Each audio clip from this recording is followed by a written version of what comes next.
একজন চাওয়ালা যদি দেশের প্রধানমন্ত্রী হতে পারে তাহলে আমি কেন পারবো না?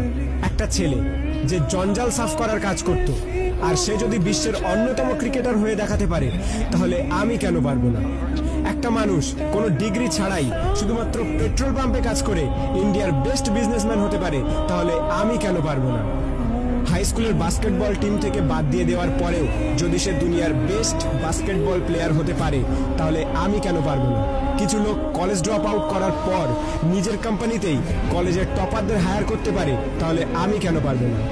এক ব্যক্তি যাকে নিউজ পেপার কোম্পানি চাকরি থেকে বাদ দিয়ে দেয় কারণ তার মধ্যে নাকি ক্রিয়েটিভিটি কম ছিল, আইডিয়া কম ছিল, সেই ব্যক্তি যদি পরে মিকি মাউসের মতো ক্যারেক্টার ক্রিয়েট করতে পারে তাহলে আমি কেন পারবো না? একটা মানুষ যার গার্লফ্রেন্ড তার সাথে ব্রেকআপ করে নেয় এবং তাকে সমস্ত সোশ্যাল সাইট থেকে ব্লক করে দেয়, কিন্তু সেই ব্যক্তি পরে দুনিয়ার সব থেকে বড় সোশ্যাল নেটওয়ার্কিং সাইট ফেসবুক বানিয়ে দিতে পারে তাহলে আমি কেন পারবো না? দুবার বিজনেসে ফেল হওয়ার পরে ডিপ্রেশনে গিয়ে পরপর 8 বার ইলেকশনে হেরে গিয়ে 9 বারের মাথায় আমেরিকার প্রেসিডেন্ট হতে পারে তাহলে আমি কেন পারবো না? এক ব্যক্তি যাকে নিজের কোম্পানি থেকে তাড়িয়ে দেওয়ার পরেও যদি অ্যাপেলের মতো কোম্পানি গড়ে তুলতে পারে তাহলে আমি কেন পারবো না?